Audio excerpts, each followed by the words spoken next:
हाँ जी student, next जो अपना लेक्चर है, जो अपना काम चल रहा था वो CFT के ऊपर चल रहा था। CFT यानी क्रिस्टल फील्ड थ्योरी।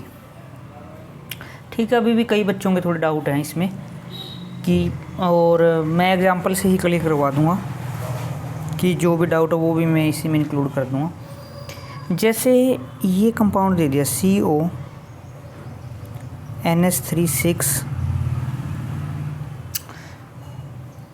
3 पॉजिटिव, एक ये दे रखा है और एक दे रखा है COF6 3 नेगेटिव।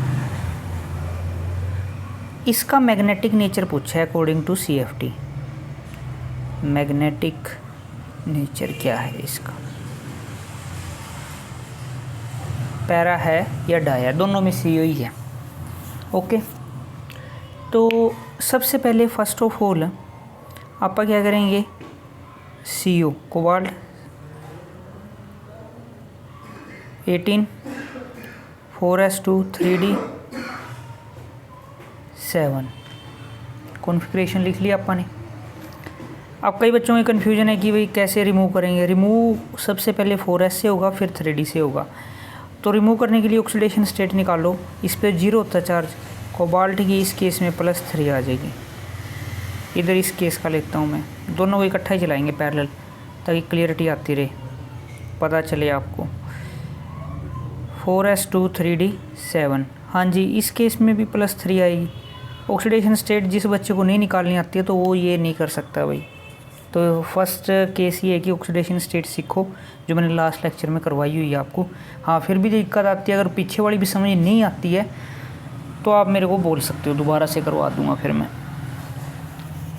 हाँ जी बच्चों, तो इसके अंदर भी +3 है, ये लो भाई 18 3d 2 यहाँ से जाएंगे क्योंकि +3 है, 3 इलेक्ट्रॉन उड़ाने अपने, और एक यहाँ से, जबकि इस केस में भी सेम ही हो गया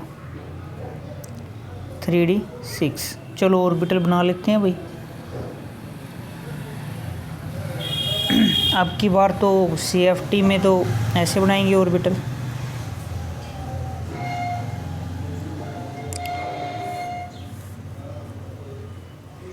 थ्री डी के ऊपर वाले EG और ये T2G।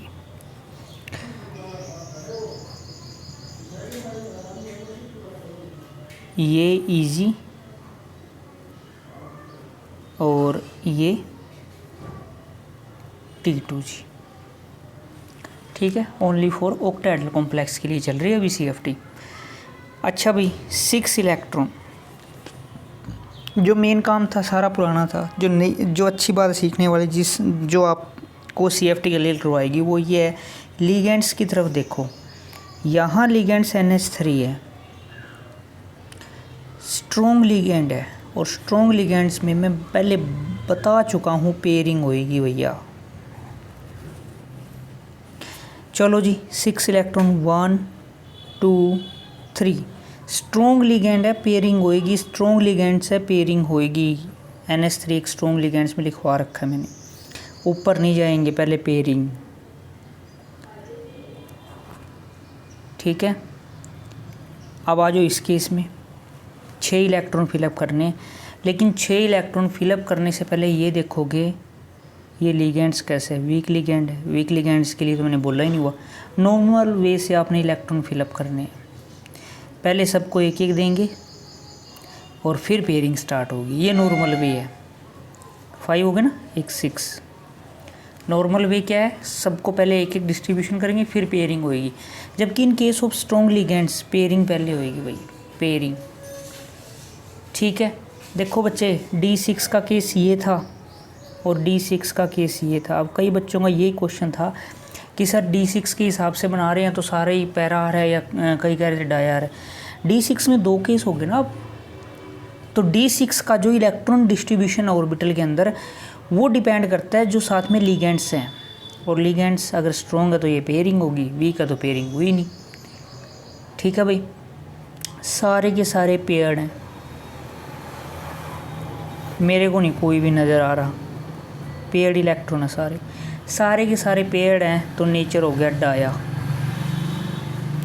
नेचर कैसा हो गया? Dia magnetic. ये पेयर्ड है, ये अनपेयर है, अनपेयर है, अनपेयर है, अनपेयर है, पैरा। अब पता चल गया D6 में दो नेचर आ गई। D6 डाया भी हो सकता है और D6 पैरा भी हो सकता है। डिपेंड किस पे करेगा? लिगेंड्स कौन है। स्ट्रॉन्ग लिगेंड्स है तो पेयरिंग, वीक लिगेंड है तो नॉर्मल वे से फिलअप करो। और इसमें एक चीज़ और सीख लेते हैं, दोबारा से अपना रिपीट हो जाएगा। CFSE कैसे निकालेंगे? इसकी CFSE यहाँ कर देता हूँ मैं, CFSE। फॉर्मूला क्या था भाई? आसान सा फॉर्मूला है, x.6y। ठीक है, ये फॉर्मूला था। बच्चे कितने इलेक्ट्रॉन है? x तो नंबर ऑफ इलेक्ट्रॉन थे, कितने इलेक्ट्रॉन है? 6 इलेक्ट्रॉन है, 6 से मल्टीप्लाई कर दो, ये तो 0 है। ये आपकी CFSE आ जाएगी डेल्टा में। इधर आ जाओ भाई, इधर CFSE कैलकुलेट करते हैं फिर। ठीक है, माइनस का 0.4x 0.6y, फॉर्मूला ज़रूर लिखोगे। 0.4 x के इलेक्ट्रॉन 1 2 3 4, 4 इलेक्ट्रॉन है भाई। 0.6 यानी 0.6 तो ऊपर वाला था ना, और -0.4 नीचे वाला, ये सेम ही रहेगा। और 0.6, हाँ जी 0.6 में 2 ही इलेक्ट्रॉन है। 2 इलेक्ट्रॉन हो तो बच्चे 2 से मल्टीप्लाई कर दो। x और y क्या है? Number of electron. x है जो नंबर ऑफ इलेक्ट्रॉन है T2g में, और जो y है वो नंबर ऑफ इलेक्ट्रॉन है Eg में। x number of electron T2g में, y number of electron Eg में। ये मल्टीप्लाई कर देना बच्चे और प्लस कर देना, ये आपका डेल्टा आ जाएगा, CFSE आ जाएगी। ठीक है, तो आई होप कि थोड़ा समझ आया होगा आपको। फिर भी प्रॉब्लम आए तो आप दोबारा पूछ सकते हो। ठीक है, तो ये कंसेप्ट था CFT का ऑक्टाहेड्रल के लिए। अब जो आप कंसेप्ट स्टार्ट करेंगे CFT का, वो करेंगे टेट्राहेड्रल के लिए। ठीक है, मेनली ये है ना, मैं बता दूं आपको, सबसे इम्पोर्टेंट है, अगर आपको ये आ गया, ऑक्टाहेड्रल ही मेन है वैसे तो। ठीक है, तो ये आपने कर लेना है, फिर भी दिक्कत आए तो आप पूछ सकते हो। हाँ भाई, एक चीज़ हो रही थी जो मैं बता देता हूँ आपको। हाँ देखो, ये भी ज़रूरी है बताना बच्चे। ये जो 0.6 है ना, बुक में ये 3/5 भी लिख रखा है, कहीं कंफ्यूज हो जाओ कि सर ने तो 0.6 लिखा है, यहाँ 3/5 है, और 0.4 की जगह 2/5 भी लिखा मिल सकता है। ये भी आपने ध्यान रखना है। चलो अब फटाफट CFT देख लेते हैं टेट्राहेड्रल के फील्ड में, टेट्राहेड्रल कंपाउंड के अंदर। बाकी सारा सेम रहेगा, सिर्फ डायग्राम ही थोड़ा सा चेंज होगा, और वो आपने पहले देख लेना कि क्या चेंजेज है। हाँ बच्चे, ग्राउंड से एक्साइटेड लेवल में लेके 5d ऑर्बिटल को, इन केस ऑफ टेट्राहेड्रल्स देखो कौन एक्सिस पे आता है और कौन बिटवीन द एक्सिस आता है। आसान है, बिल्कुल ही बहुत ज़्यादा आसान है। इसके अंदर जो Eg ऑर्बिटल हैं वो लो एनर्जी के टेट्राहेड्रल में, और T2g हाई एनर्जी है। T2g कौन कौन से थे? dxy, xz और yz। और ये कौन कौन से थे? dz²। एक तो ये डिफरेंस है भाई, डिफरेंस आप खुद भी देख सकते हो। उसमें T2g नीचे थे, टेट्राहेड्रल में ऊपर आ गए, कुछ नहीं, रिवर्स हुआ है। ठीक है, उसके बाद जो इनकी एनर्जी है, इनकी एनर्जी वही 0.4 और इनकी एनर्जी 0.6, एनर्जी वही है, बस ये नीचे आ गई, ऊपर आ गई, सारा सेम ही है, बस रिवर्स कर दो। ऑक्टाहेड्रल का रिवर्स टेट्राहेड्रल, इसको लिखा मिल सकता है 3/5, ये लिखा मिल सकता है आपको कितना? 2/5। अब जो ये गैप है इस गैप का नाम आप बोलते थे डेल्टा। अब की बार पाँव में मैं इसके टी डालूँगा। अगर मैं डेल्टा के पाँव में ओ डालता हूँ तो CFSC किसकी होगी? ऑक्टाहेड्रल की। अगर इसके पाँव में टी डल गया तो जो CFSC आप कैलकुलेट करोगे वो किसकी होगी? टेट्रा की। और कोई डिफरेंस नहीं है, ठीक है। अच्छा, एक क्वेश्चन आ जाता है कई बार पेपर में कि अगर आपको डेल्टा टी दिया है, सपोज करो अगर कुछ भी डेल्टा टी गिवन है, तो क्या आप डेल ओ कैलकुलेट कर सकते हो? देखो मैं इसका पूरा प्रूफ तो नहीं करवा रहा आपको, लेकिन एक छोटा सा फॉर्मूला वो याद कर लेना, ठीक है। Delta T equal to 4/9 delta O, ठीक है। आपको ये दिया तो ये कैलकुलेट हो जाएगा, अगर डेल्टा ओ दिया है तो डेल्टा टी कैलकुलेट हो जाएगा, ठीक है। तो ये आप कर लेना भाई, रिलेशन ज़रूरी, इसको माइंड में रखना ज़रूरी है, ठीक है। ये बस वही टेट्राहेड्रल में इतना ही है। एक और चीज़ अपने पढ़ी थी पेयरिंग एनर्जी की कल, अगर डेल्टा स्मॉल है, ये रिपीट ही करवा रहा हूँ, डेल्टा स्मॉल है, डेल्टा स्मॉल है और पेयरिंग हाई है, तो कैसे लिखते थे? ये स्मॉल है तो ये, और ये इस तरह से लिखोगे, ठीक है। अगर ये कम है तो इनको बोलेंगे, क्योंकि इलेक्ट्रॉन ऊपर वाले में चल जाएगा, high spin complex, high spin complex. और जिस केस में पेयरिंग ज़्यादा होगी, किससे? डेल्टा ओ से, उसको बोलेंगे लो स्पिन कॉम्प्लेक्स, ओके। तो ये पुरानी बात है लास्ट वाली पेयरिंग एनर्जी की, मैंने आपको लास्ट टाइम भी बताया था। तो ये भी थोड़ा माइंड में रखना, पेयरिंग एनर्जी का कंसेप्ट। हाँ बच्चों, अगला जो टॉपिक अपना, factor affecting stability of complex. Factor affecting stability of complex, इसका मीनिंग क्या है कंसेप्ट का, मैं एग्जांपल के थ्रू लेके चलूँगा।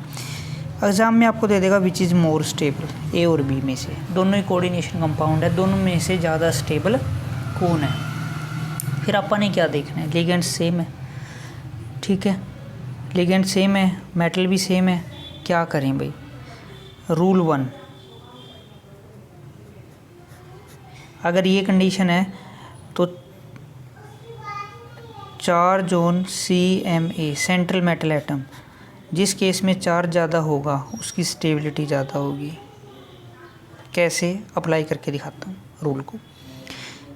X मान की इसकी ऑक्सीडेशन स्टेट निकालो A के केस में, जब X मान की ऑक्सीडेशन स्टेट निकालोगे +3, जब X मान के यहाँ ऑक्सीडेशन स्टेट निकालोगे तो यहाँ आएगी +2। चार्ज किस सेंट्रल में? यहाँ भी आयरन है, यहाँ पर भी आयरन है, ठीक है। तो दोनों में आयरन चार्ज इस पे ज़्यादा है, चार्ज जहाँ ज़्यादा होगा वहाँ स्टेबिलिटी भी ज़्यादा होगी। तो ये रूल 1 था, A is more stable than B। Reason क्या दोगे? Large charge density on A as compare to B। Rule number 2, तो फर्स्ट रूल में क्या देखना है आपने? मेटल के ऊपर ऑक्सीडेशन स्टेट कब देखनी है? मेटल के ऊपर ऑक्सीडेशन स्टेट जब मेटल भी सेम हो और लिगेंड्स भी सेम हो। जहाँ ऑक्सीडेशन स्टेट ज़्यादा है या चार्ज ज़्यादा है मेटल के ऊपर, कहीं इस बॉक्स के ऊपर देख लो, कोऑर्डिनेशन एंटिटी के ऊपर नहीं, इसके ऊपर देखना है। मेटल के ऊपर चार्ज ज़्यादा है तो स्टेबिलिटी ज़्यादा है। रूल नंबर 2, अब ये रूल 2 में क्या है? यहाँ तो मेटल सेम थी, चार्ज अलग अलग था, अब चार्ज सेम है लेकिन मेटल डिफरेंट है। चार्ज, ऐसा भी तो केस आ सकता है, चार्ज सेम है लेकिन जो CM में है वो क्या है? डिफरेंट है, डिफर है। ये किस पे डिपेंड करेगा? देखो रूल लिख रहा हूँ बच्चे, रूल क्या है यहाँ पर? जिसका साइज़ कम होगा उसकी स्टेबिलिटी ज़्यादा होगी, ये 2nd रूल है। इसका मतलब कम होना, इसका मतलब ज़्यादा होना, ठीक है। और एक छोटा सा रूल था जो आप शुरू से ही पढ़ते आए हैं, ग्रुप में साइज इंक्रीज होता है, पीरियड में साइज डिक्रीज होता है। जब तक आप केमिस्ट्री पढ़ रहे हो ये बात तो आपको याद ही रखनी पड़ेगी जर्नल ट्रेंड के अकॉर्डिंग। अब ये भाई पीरियड है, ये एक पीरियड है, ठीक है, ये क्या है, एक पीरियड है। 25, 26, 27, 28, 29, 30 कंटिन्यू एटॉमिक नंबर आ रहे हैं तो पीरियड है। पीरियड में साइज़ क्या होता है, डिक्रीज होता है, यानी कि पीरियड में साइज़ डिक्रीज हो रहा है। सबसे बड़ा ये है, फिर ये, फिर ये, फिर ये और फिर ये, ठीक है। तो साइज़ कम है तो स्टेबिलिटी ज़्यादा है। साइज़ कम किसका है, क्योंकि पीरियड में साइज़ कम हो रहा है जिंक का, तो जिंक के कंपाउंड ज़्यादा स्टेबल होंगे, मोर स्टेबल। जिंक के कंपैरिजन में मैग्नीशियम कंपाउंड लेस स्टेबल होंगे, लेस स्टेबल, ठीक है। पहला ऑक्सीडेशन स्टेट पे, दूसरा साइज पे। हाँ बच्चों, ये अब एग्जाम्पल आ गया। नेक्स्ट भाई मेटल सेम है, लिगेंड्स डिफरेंट हैं और चार्ज भी सेम है, +3 आएगा, ठीक है, और +3 आएगा। अब क्या देखें भाई, एक दिन पहले मैंने आपको बताया था कि जिस केस में ये सिंपल लिगेंड्स है, लेकिन ये जो लिगेंड्स है ना, ये रिंग की फॉर्म में कोऑर्डिनेट बॉन्ड बनाएगा। रिंग फॉर्म में कोऑर्डिनेट बॉन्ड बनाता है, किसके साथ, CMA के साथ, कुछ ऐसा। एक ही एन ऐसे जुड़ेगा, ये सिंगल एक ही एन है, ये इस फॉर्म में जुड़ रहा है, 5 मेंबर रिंग बन रहा है, देखो ध्यान से, रिंग फॉर्म में है ना। तो इस इफेक्ट का नाम था भाई रिंग फॉर्म वाले का, इसको बोलते थे चिलेशन, चिलेट इफेक्ट। जबकि CN के पास ऐसा कुछ नहीं है। तो जिस केस में चिलेट इफेक्ट होगा उसकी स्टेबिलिटी ज़्यादा होगी।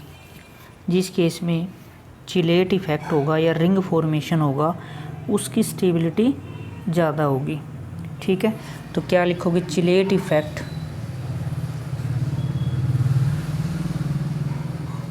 Increase stability of complex. Chelate effect increase stability of complex. हाँ भाई, रूल नंबर 4 ये है। रूल नंबर 4 क्या है, मोर बेसिक लिगेंड, मोर बेसिक लिगेंड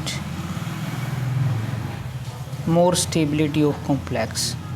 अब इसका मतलब क्या है, सपोज करो 2 कॉम्प्लेक्स दे रखे हैं, एक में CO और एक में CN है, एक में CO और एक में क्या है CN, जैसे FeCN6 3 नेगेटिव, FeCO6, ठीक है। एक लिगेंड C है, एक लिगेंड C है, दोनों में +3 है चार्ज। तो लेकिन जिस केस में लिगेंड्स ज़्यादा बेसिक होगा उसकी स्टेबिलिटी भी ज़्यादा होगी, उसकी स्टेबिलिटी भी ज़्यादा होगी। अब आपको भी हमें कैसे पता चलेगा बेसिक करैक्टर का, बस ये लाइन याद रखो, ये मोर बेसिक और ये लेस बेसिक, बस सीधी सी बात है। तो ज़्यादा बेसिक CO है तो ये ज़्यादा स्टेबल हो गया और ये कम स्टेबल हो गया। Last and final rule number 5, जैसे कि आपको दे दिया FeCl6 3 नेगेटिव, ये वैसे रिपीट ही है रूल, सही बताऊँ तो मैं, कुछ इस तरह से। दोनों में से मैंने पहले ही बताया CMA का साइज छोटा होगा तो स्टेबिलिटी ज़्यादा होगी, वैसे ही लिगेंड्स का साइज छोटा होगा तो स्टेबिलिटी ज़्यादा होगी। Fluorine, chlorine, bromine, iodine. Fluorine small है, ये लार्ज, ठीक है। तो स्मॉल लिगेंड्स